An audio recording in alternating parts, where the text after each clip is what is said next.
Okay, good day to you all. My name is Shen-Kun Lu. I'm the CEO of this group, Friends of Multilateralism Group, FMG in Geneva. We launched this high-level dialogue on the future of WTO reform early this year. The idea came much earlier. Of course, the purpose is to invite top experts on WTO and its reform from all over the world, and then trying to share with us their insights and their views on the WTO, its reform, and also, of course, the environment around it. We have done one with Pascal, which was very good, widely welcomed. And now, after that, the situation, I could say, probably even more turbulent. So we did more views from our friends around the world, more than ever. So with that, I will immediately hand the floor to John, who will moderate this session with Tim Groser. John, please. Thank you. Thank you very much, Lou, and welcome, Tim. It's a pleasure to see you again and be on the stage with you. I must say I very much enjoyed all my relationships that I've had with Tim Groser, and there have been quite a few. He shows extraordinary leadership skills, and he's one of those people who's extremely creative in a negotiation and can really think out of the box and make things happen. But since he's not well known perhaps to all the members who are listening, I thought I'd give you a few biographical details to start with. So Tim has had a distinguished career both as a professional negotiator for New Zealand and later as a politician and minister. He started his career as a junior economist in the New Zealand Treasury, and his introduction to trade policy came when he became deeply involved in the negotiation of his country's first FTA, the New Zealand-Australia FTA, named Closer Economic Relations Agreement, which New Zealand and Australian officials invented to obscure the reality of free trade from their respective deep protectionist lobbies. Who could object, after all, to closer economic relations? In 1986, after serving as foreign policy advisor to two prime ministers, Tim was then appointed New Zealand chief agriculture negotiator, and later chief negotiator overall for the Uruguay round. And in that capacity lived in Geneva either full-time or part-time for many years. After the successful conclusion of the Uruguay round, he became ambassador to Indonesia, and then went back to the world of strategic trade policy and developed the strategy behind the Singapore-New Zealand FTA, an agreement that had virtually nothing to do with bilateral trade between Singapore and New Zealand, and everything to do with longer-term APEC strategy and US leadership on trade in particular. Almost immediately after conclusion of the Singapore-New Zealand bilateral FTA, Chile, thanks to the insight and leadership of our friend Alejandro Jara, also joined, and Brunei quickly followed. This became known as the P4. But the real strategic intent of the P4 was to wait and hope for a friendly takeover by the United States. After running a think tank called the Asia-New Zealand Foundation, Tim returned to Geneva as WTO ambassador in 2002. He immediately became chair of the Rules Negotiating Group, but following the collapse of the WTO ministerial meeting in Cancun in 2003 over agriculture, he was invited to swap roles and become chair of the Agriculture Negotiating Group. After successfully negotiating the agriculture framework, a huge step forward that many of us thought, incorrectly as it turned out, would create the momentum necessary to complete the now defunct Doha round. Tim was invited to stand for Parliament in 2005 for New Zealand's centre-right political party. In 2008, he was appointed Minister of Trade, Minister of Climate Change, and Deputy Foreign Minister of New Zealand, returning strategically to the efforts of the Chile, New Zealand, and Brunei to attract the United States into their plurilateral agreement, And after 2 years of work with the United States, including importantly with then USTR Ron Kirk and later Mike Froman, President Obama finally made the momentous decision to join P4. This had literally global consequences. It immediately led a whole host of countries, including Australia, Japan, Canada, and Mexico, to seek to join with a new name, the TPP, exercise which, let us not forget, was signed by USTR Mike Froman in Auckland in 2015. Tim was then appointed ambassador to the United States prior to the election of President Trump. You all know what happened both to TPP and the WTO after that. Now, Tim is a consultant and joins us today, although I think for him it's tomorrow at 2 a.m. in New Zealand. So good to see you, Tim. Thank you. I wonder if I could ask you something else. Before you get into your description of what I think you'll characterize as a fractured state of international trading system, I want to ask you, have you any comment on the description of you at COP16 in Cancun in 2010, offered by Todd Stern, who was then the US Special Envoy on Climate Change?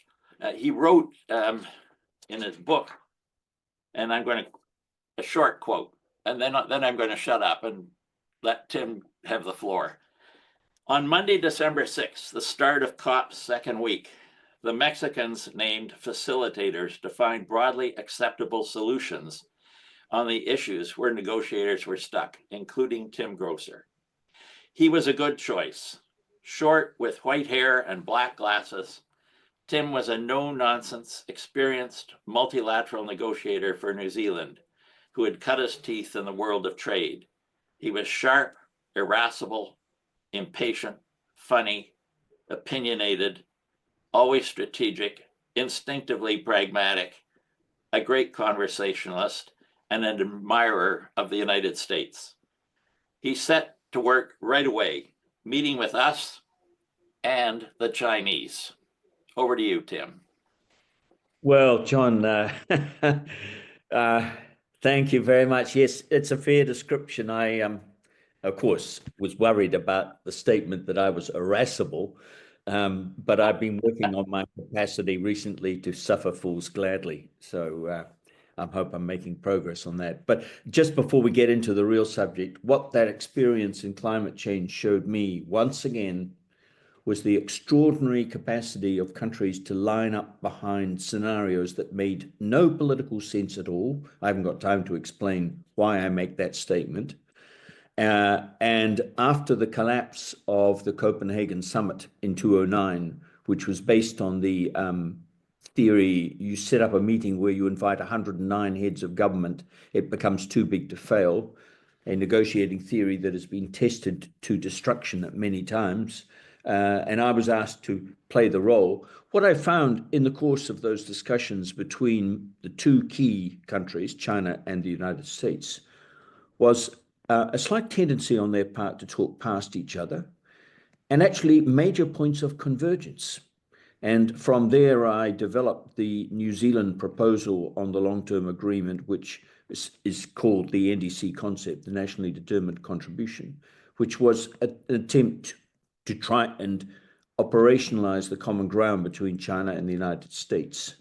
So it was a very, very interesting political exercise, not dissimilar to many of the problems we've seen in the international trading system in recent decades, and a reminder that even when things look very grim, as they did after Copenhagen, there's always the possibility of a new strategy actually moving the game forward. So with that in mind, I'd like to start turning to trade now with a disclaimer or two. First of all, I'm giving you, my friends, and it's great to see so many of you, my private views. I actually have not consulted anyone quite deliberately in New Zealand, so these are just my private views. I have had a couple of discussions with two very prominent professional negotiators from other administrations, but these views remain my own. My second disclaimer is that I'm probably having this conversation about 2 to 4 weeks too early. And it would be better if we were having this conversation after the 2nd of April, when everyone can start to see a little more clearly the shape of these reciprocal tariffs that the United States has foreshadowed it will introduce. And I say this because, my own view is that the world can be divided into two types of people. Those people who, and it's a minority, can see, I'll use a military metaphor, but it refers to any danger facing us, either facing us in terms of our physical security or economic security. So there's a minority of people who can see the troops massing on the border and start to worry about what this means and take decisive action. But the large majority of people are not prepared to take decisive, bold decisions until the troops actually cross the frontier. And I think Canada, Mexico, and China have been in the crosshairs up to this point. The threats have been elsewhere, but I think we'll have to wait until the 2nd of April to see what the implications are for other very, very important countries, some of whom are clearly foreshadowing action, but not perhaps quite on the point of taking it. So, as I say, to come back full circle, I'm probably about 2 to 4 weeks too early in putting forward this series of proposals. The second point I'd like to make is we're all reading the same op-eds around the world around, fairly dramatic scenarios: the collapse of the West, the end of the rules-based system. And I'm not making light of the huge problem we face today. This is absolutely manifestly clear that we are in a very serious situation. It may be 3 o'clock in the afternoon or whatever it is in Geneva and 2 a.m. in New Zealand, as I'm speaking here from New Zealand. But frankly, for the whole of the world, it's, with respect to the WTO, it's 5 minutes to midnight. So I'm not making light of this, but I think it would be a very large strategic error. Think about my point about climate change after the collapse of the Copenhagen summit, to believe that we are ineluctably facing an entirely new world, which is based on new concepts invented unilaterally by some anti-trade ideologues.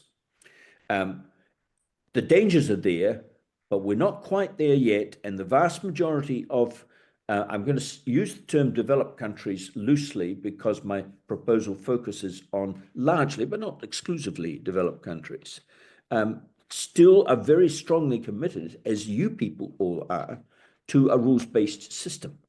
So I'm not suggesting we can, go back to a happy situation. We sort all this out in the General Council and supplement that with important informal lunches at the Pearl du Lac. No, I think we face a very serious situation, but do not make the strategic error of thinking that it's all over.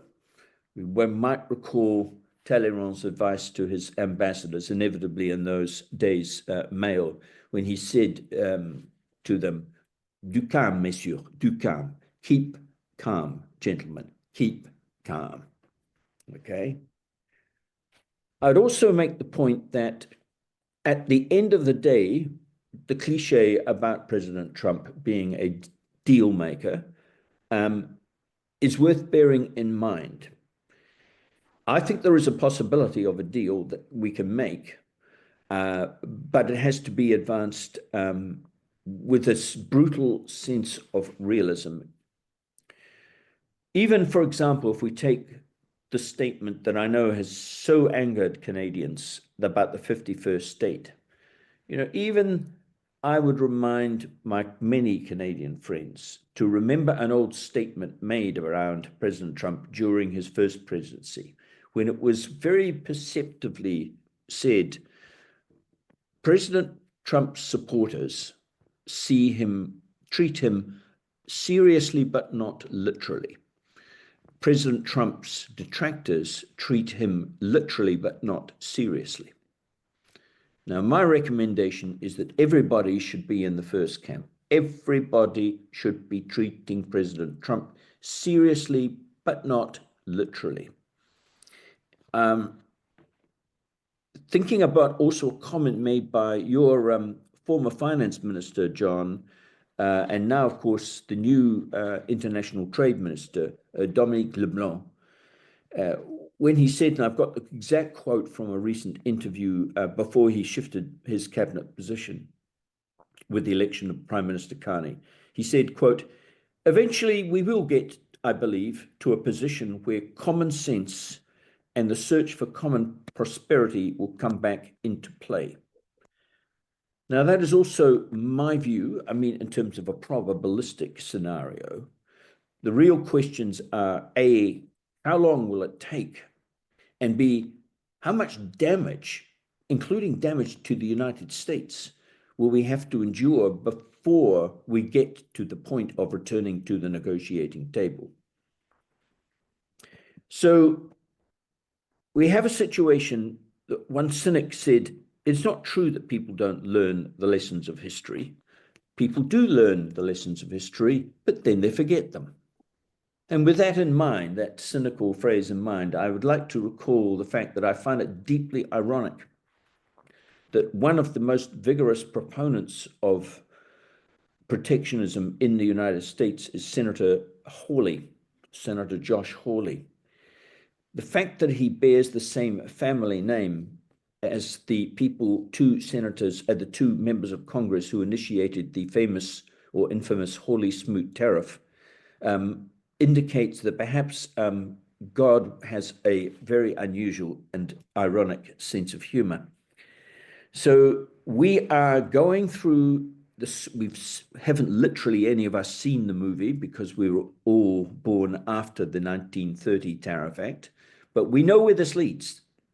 And we know that there will be damage, put aside retaliation. There will be serious damage done to the United States, certainly in certain sectors. The price of aluminium will go through the roof because there is no way Alcoa is going to close down its plants in Canada, which supplies the bulk of the 44% of aluminium consumption that is imported into the United States, and spend billions of dollars investing in non-economic smelters inside the United States. We have to see that happen. And our American friends need to see this happen before we get back, as Minister LeBlanc has indicated, to the table. Now, my proposal really is aimed at other people around the president, really smart people like the Secretary of State, Marco Rubio, the Secretary to the Treasury, Scott Bessent, and the Commerce Secretary, Mr. Lutnick. I mean, just to take the Commerce Secretary as one example, you do not become the chief executive of a deeply successful and sophisticated company like Cantor Fitzgerald by betting everything on an untried scenario. I think that we need to give these people an exit strategy, which has been properly thought through and based on realpolitik thinking, and wait for their response.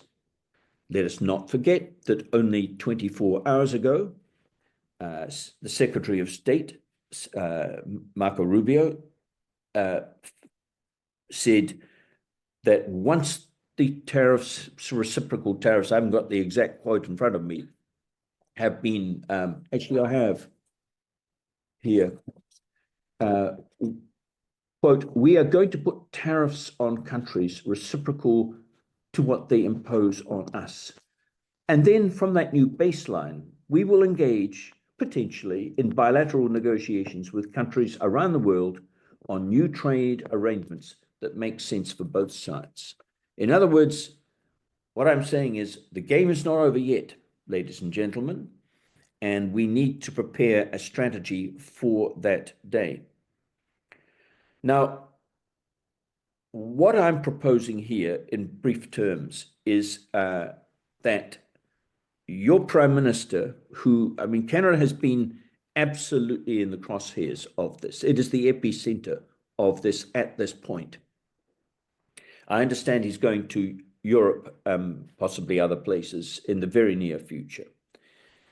And I think it would be terrific if your new Prime Minister is obviously a very considerable person with huge international experience and very well qualified professionally to deal with this situation.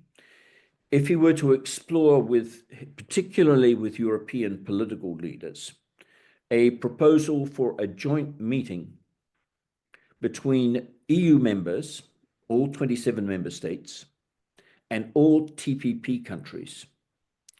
Now, TPP, I'm just going to continue to use that shorthand. I won't bother with the CP, TPP, the addition of comprehensive and progressive. We all know the politics behind that, but we no longer have Prime Minister Trudeau managing his left and Jacinda Ardern in New Zealand representing a similar centre-left country needing these adjectives to move ahead. So I'll use TPP. Now, what I'd urge you, given that you're all trade policy experts, is don't look at my suggestion through initially trade policy perspective. Look at this politically. If we look at this politically and imagine this meeting taking place in Ottawa in the not too distant future, you would have 39 countries, collectively, I think a little larger than the United States in terms of total GDP, containing almost all, not quite all, but almost all of the allies and partners and friends with which the United States has historically, over the last 50 to 70 years, worked most closely with. I think this would have a major political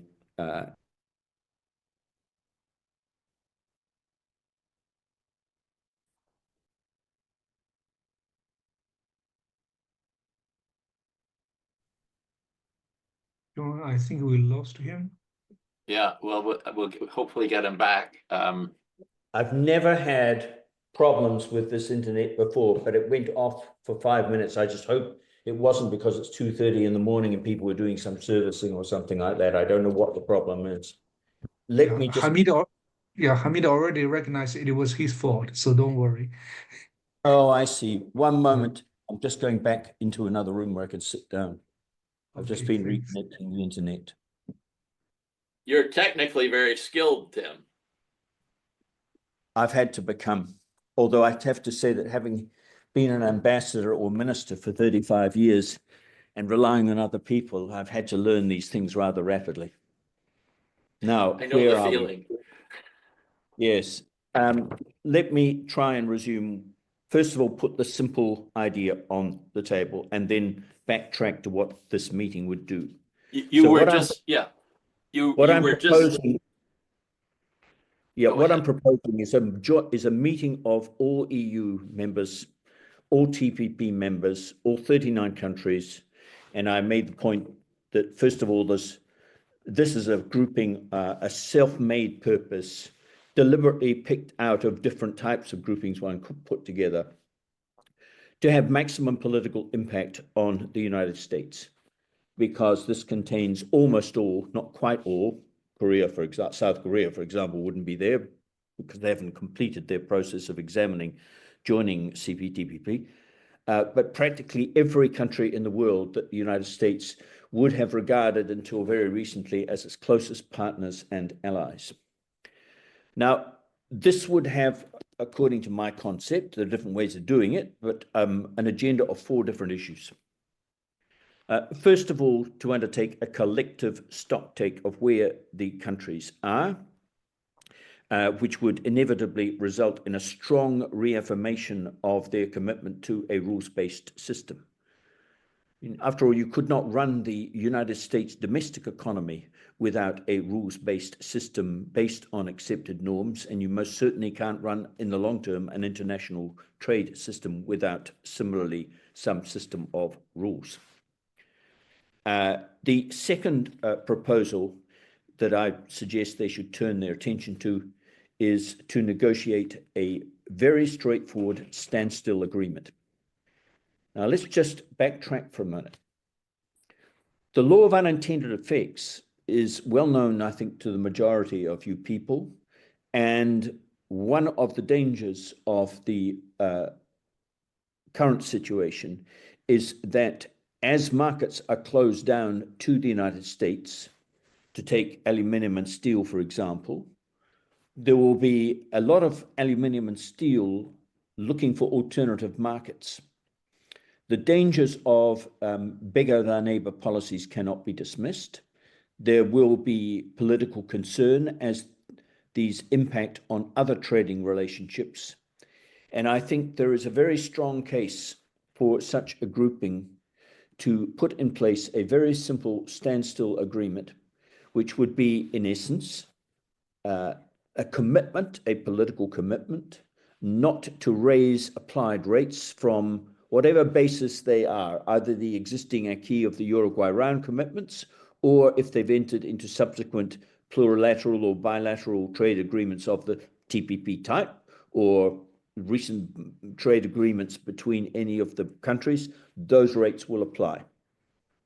Now, there has to be a clear carve-out for WTO consistent trade remedies, anti-dumping, countervailing duties, and safeguard actions consistent with Article 19 and the agreement on safeguards negotiated in the Uruguay round.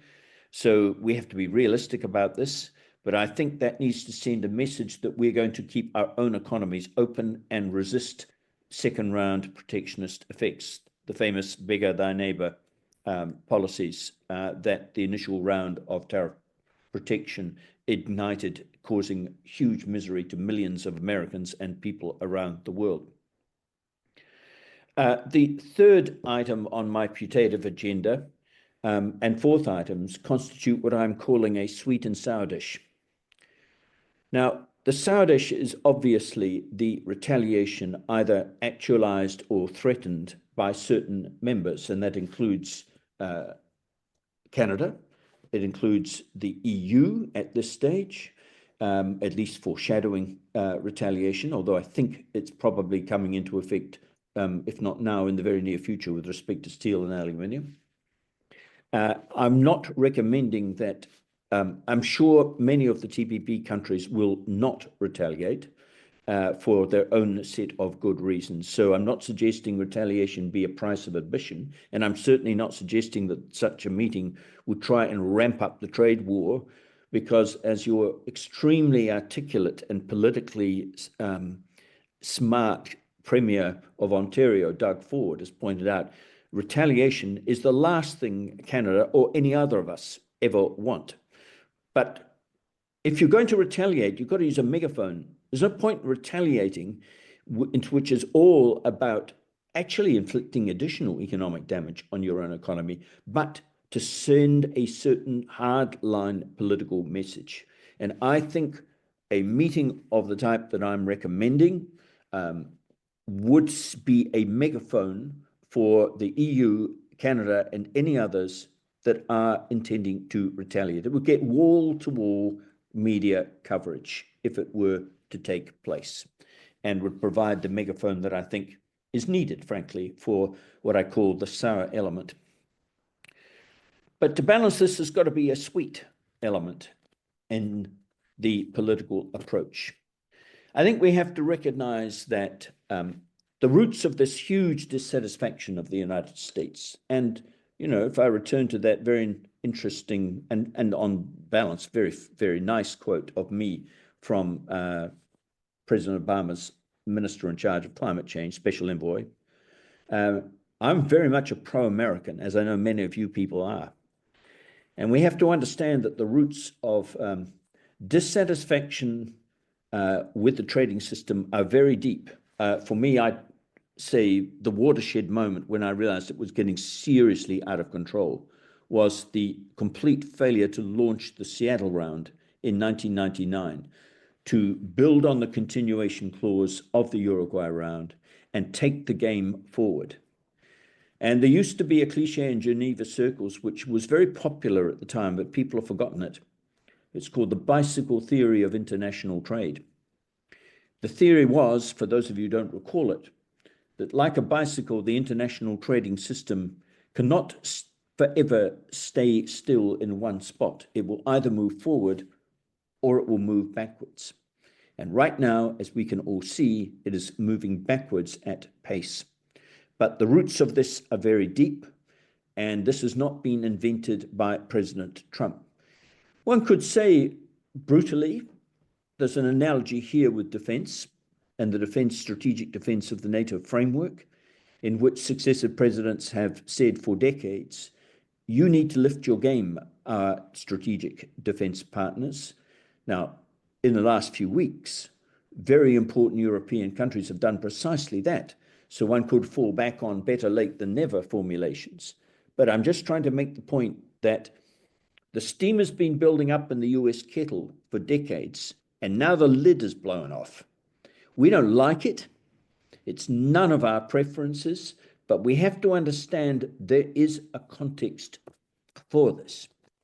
So the sweet dish would involve some recognition when we turn back to trade that a new agenda of issues needs to be developed to address those long-standing concerns, many of which would be shared, of course, by the countries of TPP and the European Union.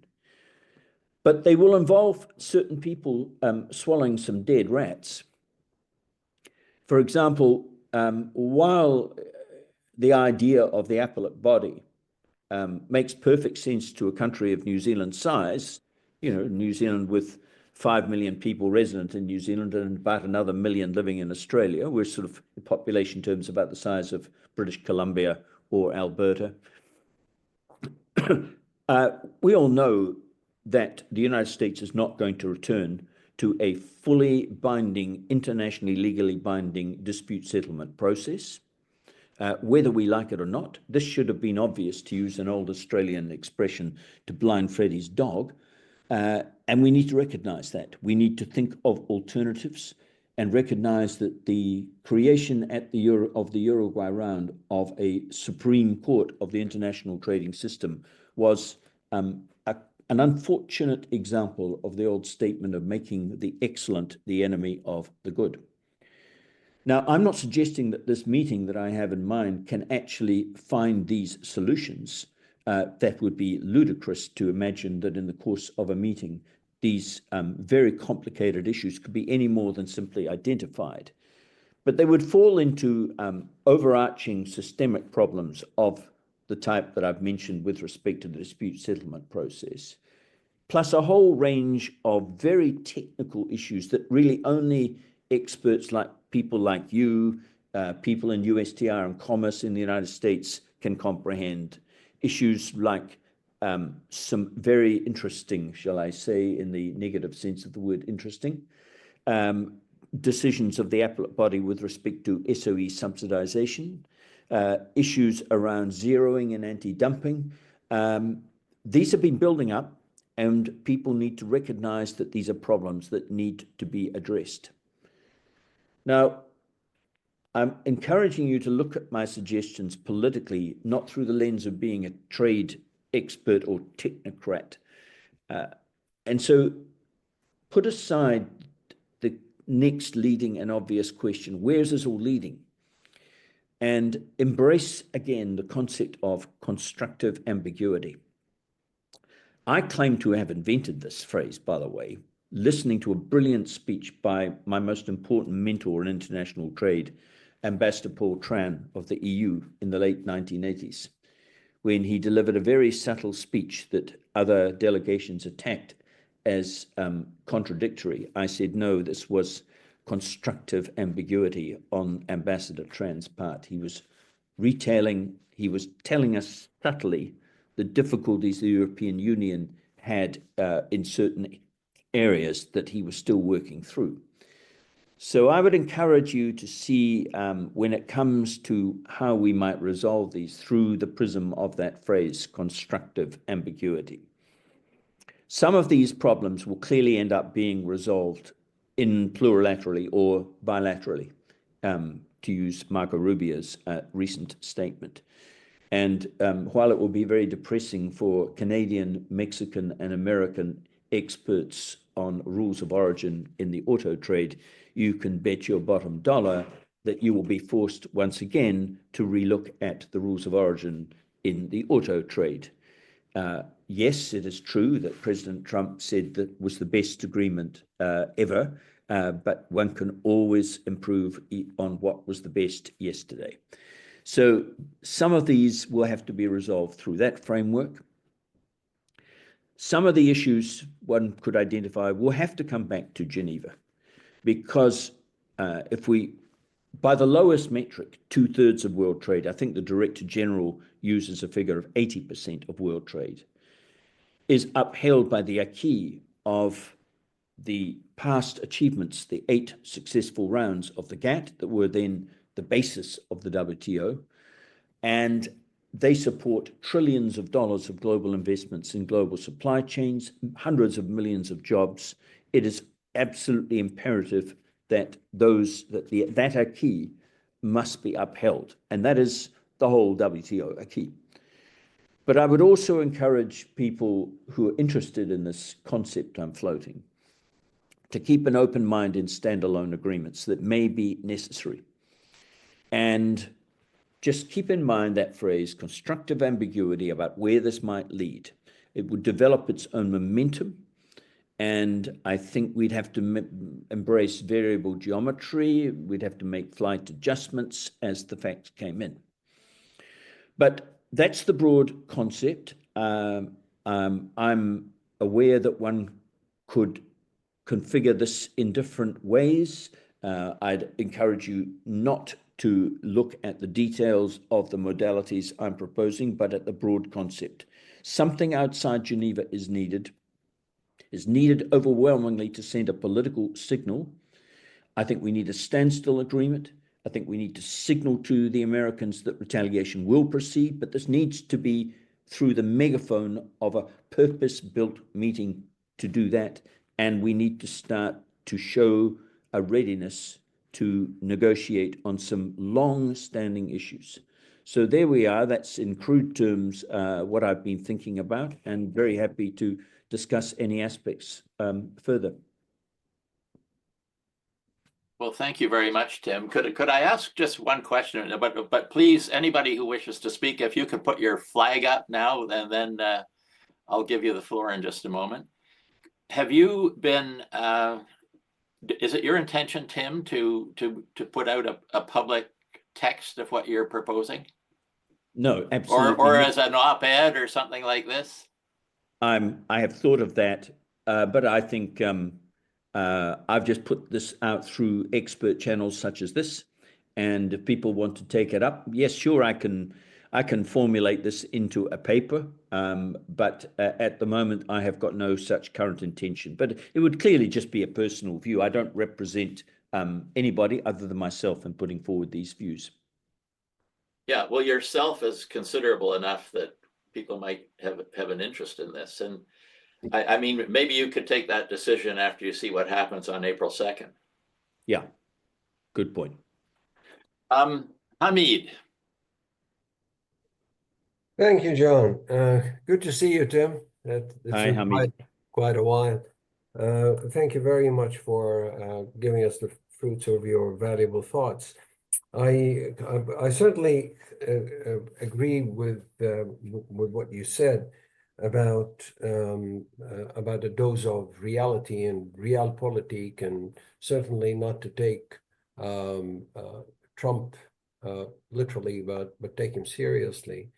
I have a comment and a question. My comment is, what we have seen so far is, although of course we need to wait until April 2nd to see what exactly is going to happen, but the damage that already happened was undermining the stability and predictability of the system, regardless of what specific actions are going to be taken. And I think that in itself is important because it might inform what kind of objective that we aim for when we look at good ideas like the ones you just laid down, i.e. that whatever scenario takes place, and we're not going to speculate, I think we should have predictability and stability as the primary objective for a rules-based system.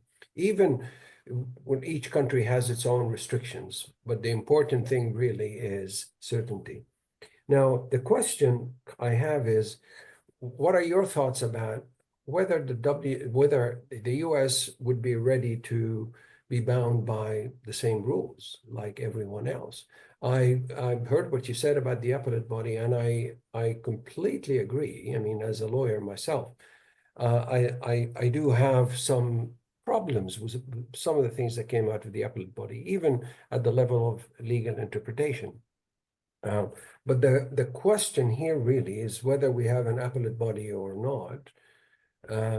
That is a separate question from what you mentioned, Tim, regarding the US not wanting to be bound by binding dispute settlement. Because we can have binding dispute settlement structured differently if they don't like the appellate body. So that's the question, is twofold. Would you think the US would want to be bound by the same rules? Second, would they agree, in your view, to some kind of binding dispute settlement even without the appellate body? But thank you so much for this thought-provoking preview. Thanks.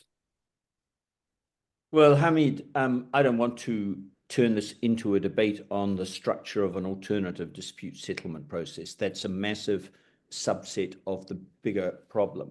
With respect to the underlying point about needing stability to govern the international trading system, I'll repeat what I hope you heard earlier, and that is, you could not run the domestic economy of the United States without a certain degree of predictability and rules and systems and agreed procedures underwriting transactions in the domestic economy.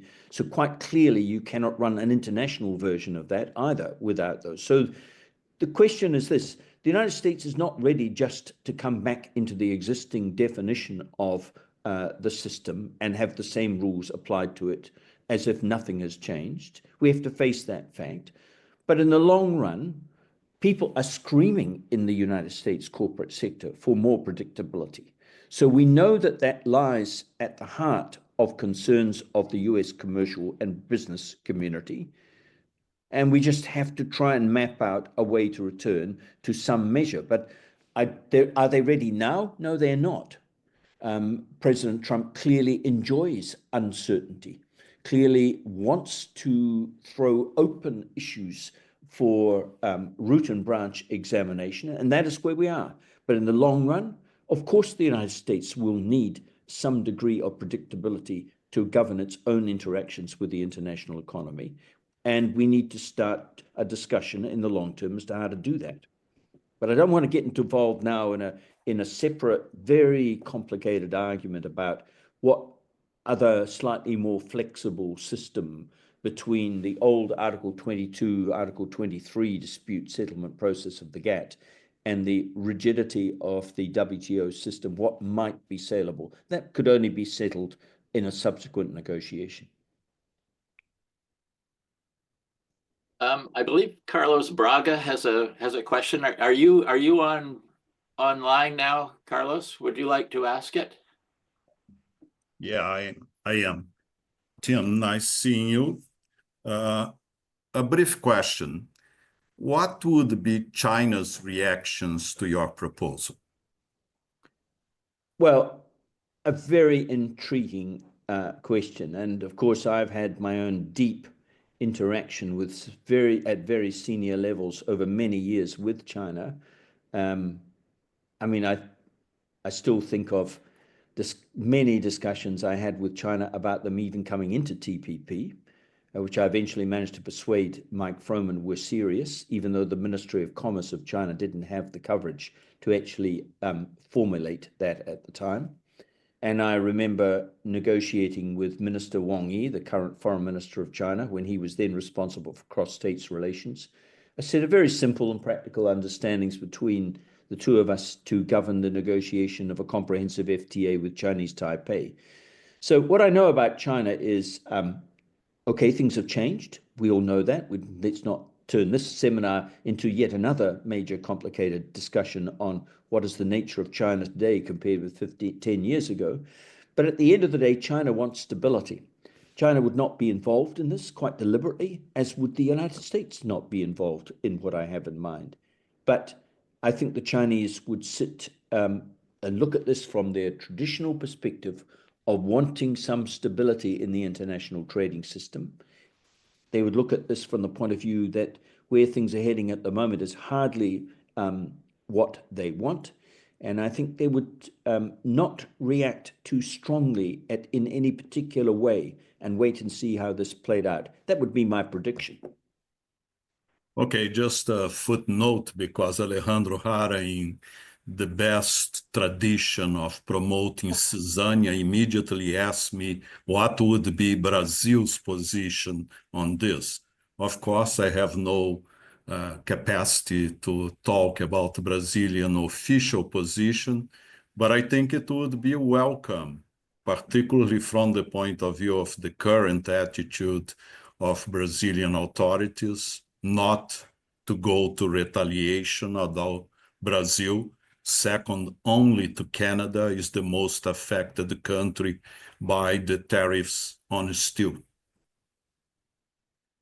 Well, all countries that would be excluded by definition from a limited grouping confined to the 39 countries I have in mind will have some ambivalence about such a meeting because they're not there. And that is always the starting question for any regime. They want to be involved. But I would hope that your prediction of Brazil, which would be a very sophisticated reaction from Brazil, would prove correct. Because what I would hope that they, along with other very important countries that were not participating at that point, would see, well, this is an intermediate play. Where it may lead in the long term, first of all, the formulation fully respects the reality that some 70 to 80% of global trade is taking place under MFN rules in Geneva through the WTO acquis. So it's not like these 39 countries are walking away from that overweening reality. Let's see where this takes us. You know, even with respect to my idea of a standstill, I would recommend strongly that you preserve the standstill initial negotiation to the group of 39 countries. But the idea of further developing that in alternative geometry figurations obviously would arise the moment the meeting was finished. So while countries would feel somewhat ambivalent if there are very important countries like Brazil and not directly involved initially, one has to see this in an evolutionary sense. You know, I'm motivated, Carlos, in part, again, I don't know that I've got the time to go through this, by a very successful initiative taken prior to the launch of the Uruguay round. And the tale here is about sometimes Geneva gets completely blocked. And it is necessary, actually, both politically and physically, to leave Geneva for the time being, with the idea of coming back and try and develop momentum outside. So let me quickly explain the metaphor or the precedent I have in mind. It was called the EFTA building process. So what happened in the lead up to Punta del Este was that Arthur Dunkel tried to start a preparatory process in Geneva, and it was a complete disaster. It was actually wrecked primarily by two brilliant, very powerful ambassadors representing India and Brazil, Ambassador Shukla and Ambassador Batista, who then represented countries very different to what they are today, totally opposed to any trade liberalization. And they did their job for those governments brilliantly, but at the cost of undermining the Director General completely. And we risk going to Uruguay and having nothing on the table prior to going there, which would always produce a disaster or a one-line sorted out later, ladies and gentlemen, declaration. So the EFTA countries, which in those days were much more powerful, they included Finland, Norway, Sweden, Switzerland. They took the initiative, they went outside Geneva and started to draft the beginnings of what was later become the Punta del Este Declaration, the mandate for the negotiations. And they did an outstanding job. They had 3 or 4 outstanding people, the ambassador for Switzerland, Pierre-Louis Girard, the brilliant ambassador for Sweden, Lars Arnell, and a close friend of mine, the lead agriculture negotiator, the Finn Pekka Huftaniemi. And they approached me because they needed somebody to represent the free trade argument on agriculture. And then I approached Paul Tran, and Tran had the wisdom to negotiate with me, although I'm so much represent a country so much less powerful than the EU, as a proxy for the United States' interest in trade liberalization. And that was then repatriated to Geneva. It was rejected politically, intriguingly, both by Tran himself, because certain member states were not ready to accept it, and by others. But when we got to Punta del Este and had nothing else on the table, inevitably people returned to the text, changed 5 to 10% of it, and declared success. The point of me recounting this old war story is to remind people that when the system at the center gets blocked politically, as it clearly is blocked at the moment, sometimes it's necessary to start to create momentum outside the system. And the very success of that initiative is what I have in mind. Thank you, Tim. When I was in Ottawa at the time following the issues from the GATT desk that you've just described, I had thought when the drafting process actually moved into the EFTA building from the GATT building, that it was co-chaired by Switzerland and Colombia. That became a later development.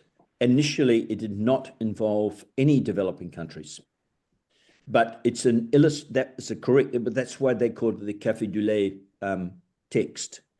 So that was a later evolution of the process. Another reminder is that when you start a process designed to unblock a negotiation, you may start with one group and then it evolves, excuse me, into a different formulation. And it would be completely logical to expect that if there were political agreement to do something along the lines that I'm proposing, that itself would evolve. I mean, ultimately, we would want the United States involved in such a discussion in various different ways. I mean, some of it, as I've emphasized, will have to be resolved, for example, with respect to the 3 North American economies, through some accelerated review of the USMCA. But other issues are wider than that, and one would expect to see an evolution take place. But let us not try and forecast this now. When the EFTA building countries started their initiative, I don't think they realized that they would then turn initially just to little New Zealand as the next party to bring into the process. And most certainly, I can tell you, when I became deeply involved in the process, nobody thought of inviting Colombia to co-chair it. This just developed as momentum developed. We have to recover momentum. This is not going to be possible within Geneva, much as we all would have preferred it. And we need to think of alternative ways of developing momentum. Lou, I think, we're over time now, but I think we, of course, lost a chunk in the middle because of technical difficulties. Can we go on for another 10 or 15 minutes? I think it's quite an important discussion. Exactly. And there are 2 people who've asked for the floor. Yeah. We will. That's what Okay. we must do. Let's do. Yeah. Alejandro. Yeah, first of all, my apologies. I was a little bit late. I'm in. I was confused about the time of the meeting. Anyway, thank you, Tim. It's fascinating. Fascinating idea, fascinating approach. It's Groser vintage. Vintage Groser approach, I'll say.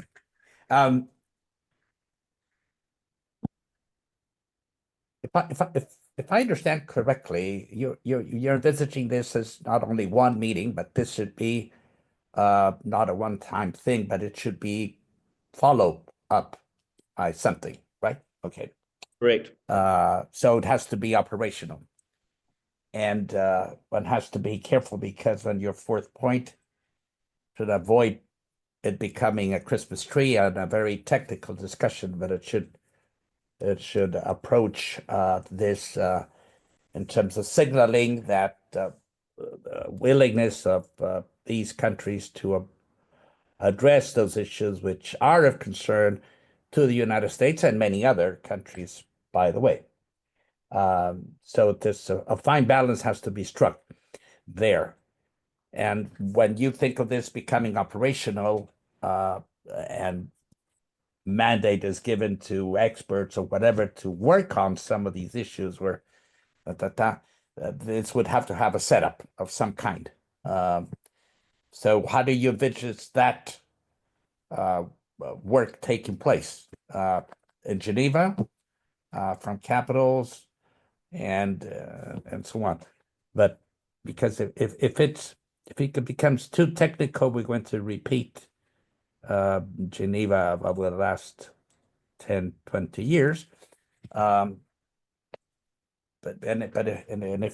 if it becomes too general, then you're going to really miss the point. So you have to make this a process that has to be politically attractive, and then maybe other countries will want to be part of this or be supportive of this process, etc.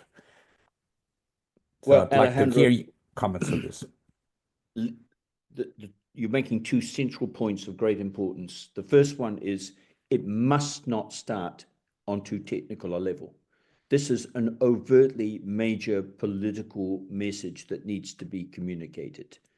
It needs to consolidate those countries that are prepared to retaliate, provide a political platform, a megaphone is what I called it.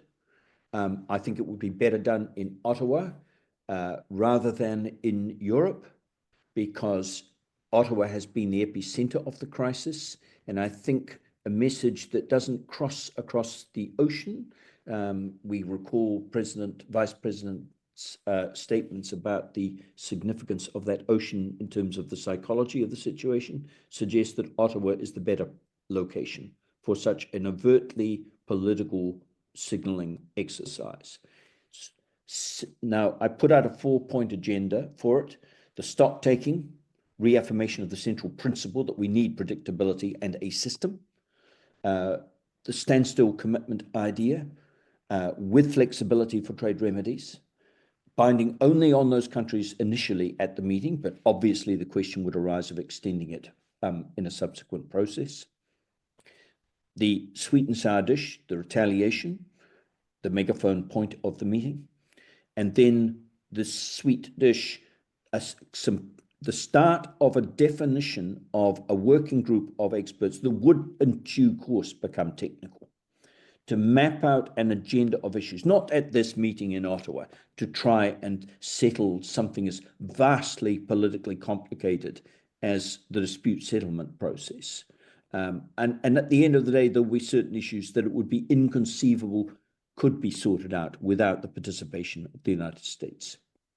But that would become technical later on. But initially, Alejandro, I would argue, keep this very political for all the reasons you've just stated, and follow, I know it's a cliche, but follow, I have to use the English version of it, the old Chinese saying, cross the river by feeling for the rocks one step at a time.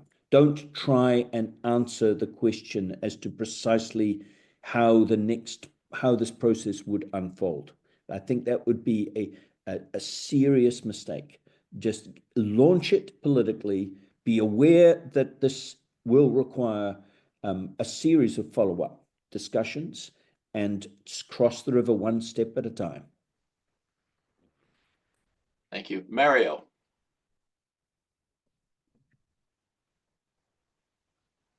You're muted, Mario. Okay, now it's okay? Yes. Thank you, team. Very brief. Partially, my question was answered in the previous answer, but My question is, what about the role of the Secretariat, of the WTO Secretariat? Because basically you're putting all the weight, if I can say so, on Canada. But the WTO Secretariat shouldn't be outside of any process, I think. Thank you. Well, initially, just as my metaphor with the EFTA building process, inevitably the Secretariat would not be directly involved. The Secretariat might become involved in subsequent steps. But this has to be done by the countries themselves in exactly the same way as the EFTA building process was done by the member countries. And, the Secretariat has a role to play, but it's blocked. It cannot be done by the Secretariat in a limited group meeting like this because the Secretariat represents all members. So yes, members would have to bring up their own resources and depend on it. Jonathan Freed. Tim, lovely to see you. I have a short-term and a long-term question. In the short term, someone has to take the initiative to convene. Canada, in the middle of an election with an interim government, probably can't quite take the leadership, especially given our caretaker convention during an election period. The EU may be too much a protagonist. Living next door, do you think Australia, as this year's chair of the CPTPP, is a candidate to take such an initiative? The longer term question is the following. Taking Trump seriously or literally, it is clear, not from his cabinet so much as his advisors, from Stephen Moran to others, this is an agenda, and it's, again, 2 weeks early before April 2nd, that goes well beyond trade. It involves current account and reordering the international financial system. It involves rebalancing overall. It involves shipping and maritime transport. It involves investment policy and so on. Your suggestion, meritorious as it is but part of what needs to be sorted out for a forward agenda. How do you bring together the trade perspective without being so incestuous about being WTO anchored with the Treasury and broader economic and macroeconomic perspectives that are part of where the United States will continue to insist on being satisfied in reordering? With 5 minutes left, too big a question to answer, but at least I'll put it on the table. Okay, Jonathan, with respect to your first point, the location, well, let people decide if they want to have a meeting. My own view is I think the Canadian election has to be held before October, if I'm correct. I mean, this is a decision. Likely late April, early May. Yeah. For the vote, yeah. I'm not sure that I can necessarily agree that automatically rules out an initial meeting in Ottawa. Of a very political nature. I can imagine if I were advising Prime Minister Carney from a political perspective, I would see such a meeting as extremely attractive prior to an election. Let me be blunt. Extremely attractive. But the follow-up, that couldn't be done while Canada goes to its people and asks for a mandate, of course. But the first meeting, I'm not convinced that that's incompatible or impossible with the political calendar of Canada. On the longer term question, well, there's always a danger of trying to understand a system and deal with all parts of it all at the same time. We have to disaggregate reality. Actually, the problems, Jonathan, that you put your finger on around a wider agenda, I mean, they've always been endemic to the international trading system for all of this years that the GATT and now WTO have been in place. Keynes and others grappled with the interrelationship between the asymmetrical exchange rate system of the old Bretton Woods. And then we grappled again with the monetary implications when Nixon closed the gold window in 1971 or 73, I forget which year it was. We've always had other issues running interference with the pure trade agenda. But there's no way we can set up in an operational way a negotiation to put everything on the table that affects international connectivity and transactions. We have to continue, as we have for 75 years, to segment reality into manageable chunks. And the international trading system is one of those chunks, and it's in serious trouble. And we need to analyze it while being fully aware, for all the good reasons you said, that there is a wider agenda. I'll finish just with one political observation. What I'm proposing now, and implicit in what Secretary of State Rubio said 24 hours ago around, we'll return to the negotiating table, there are certain ideologues around the president who will hate that. They will be discredited only when the real world impacts of reality start to intrude on employment, company plans, and we have to wait and see how that stands. So there will always be opposition. But what I'm assuming is that the very smart people in very senior positions around the president would, if they thought there was a clear and credible signal of a readiness to engage in addressing these long-standing concerns, they would return to President Trump and his deal-making instincts and say, well, you certainly managed to get their attention, Mr. President. Well, Tim, does anyone else wish to take the floor? Because I think we are sort of running out of time. But Tim, let me thank you very much for agreeing to meet with us and for this this presentation you've given us this morning, which is, I must say, I find it extremely interesting, and I don't mean that in the sense that we can file it. I think I was just reflecting on that old maxim that war is far too important to be left to the generals, and I think we're a little bit in that kind of situation now. This is really uncharted territory, that we haven't seen anything like this since the Second World War, really, at the broad international level. And I think the idea of that you've suggested of some kind of high-level political meeting grouping to take stock, to call for a standstill, to and do the other things that you said. In fact, it'd be useful if you, well, of course, we have a tape of what you've said this morning. But I think this is something that well could have legs. And John, if it would be of any assistance to you, I'll send you my speaking notes, which are a little bit more coherent than the presentation, interrupted by technical difficulties that I've just participated in. If you'd like to see the ideas print, I would, yes. Would you share them with the whole group or just with me? Well, are you aware of the fees that I charge as a private consultant? No.